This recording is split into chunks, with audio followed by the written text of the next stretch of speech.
Yeah, a lot of last week was just trying to clean up some stuff that we felt like we needed to get better at, and so it was great. It was a great week of practice. Like I told you, I think I told you guys last week. I mean, it was the first time that we felt like we've been able to breathe a little bit and to have a chance to get back to really start working on our own self and figuring out stuff for ourselves. So really proud of the girls. They practiced hard. We took a few days off this weekend, to kind of recharge and everything and get ready to go for this week. And so obviously a big week, coming up for us. And so it's nice to be able to be at home and play on our home court. Yeah, you have the host of the South Central Regional Challenge. Big test on Friday with them. Friday with Mesa. Yeah. They're ranked 21st. Obviously, a team if your postseason plans work out, you'll probably see again. Just what have you seen with Mesa? Yeah, Mesa. They arguably have the best post in our region. Olivia Reed. I mean, she's been good for several years, obviously. But she's really, really difficult to stop. Does a lot of really good things. Obviously, a lot of their offense surrounds around all the stuff that she does on the block. Can score in a variety of ways. They had a guard last year that we played against early in the year, and then I think a couple games after we played her, she tore ACL, Mason Rowland, but she's back now, and she was one of the better guards that we played against too. So they have a really strong dynamic duo with those two, and then they got a really good complementary pieces around them.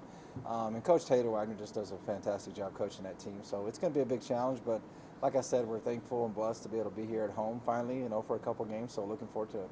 Yeah, what does this home environment really give you? The First United Bank Center is always filled up in these games, but when we talk about a home court advantage, it's more beneficial for some teams than others. But how does it really benefit the Lady Bucks? Yeah, I think the big thing is you know your court. You know what I mean.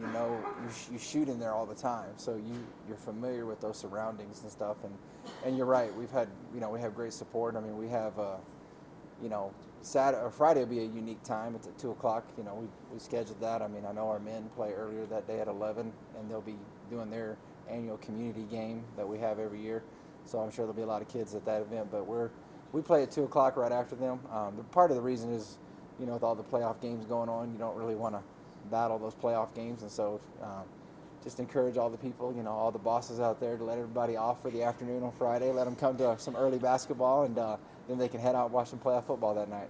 Have you felt that you found a pretty good rotation with kind of the new pieces and the pieces you already know about, kind of going into the, getting closer to conference and everything? Yeah, I mean, we like where we're at right now. It's still very competitive. Last week's practice was extremely competitive. I mean, you got to a point on Thursday where, we were beat up a little bit. Credit these kids. They get after each other hard. And so we just decided on Friday to just watch film and then give them a couple days off after that, So, but yeah, we're getting that rotation where we like it. But it's still really deep. We still have a lot of pieces that we feel like we could call on any time, be ready to go. And so it's a luxury to have that for sure. But we're going to continue to need those key pieces that have been performing well to keep that up. You've got about 5 more games until conference play begins. What are you most looking for out of your team in these last 5 games before the big stuff starts? Yeah, just consistency. We want to continue to play consistent like we've been able to so far this year. You look at the 5-game stretch that we had with those Division I opponents that we had and the 2 games up there in Kansas City. I'd make the argument I'd like to see anybody else in Division II that's had that difficult of a schedule when you consider all that, especially all those being either obviously on the road or at least at a neutral site. So we just want to see the consistency that we've been able to play with and continue to get better every game, which again, like I said, I'm very proud of these kids because they continue to improve every game. And so consistency and improvement is the biggest 2 things that we want to see. Defensively, one of our goals is still be the best defensive team in our conference, and so continue to make strides there too. Obviously, you don't want to look too far ahead, but Sunday, MSU Denver to close out the regional challenge there. Obviously, another in-region matchup, Yep. so huge standings-wise later in the year. Just what have you seen with them?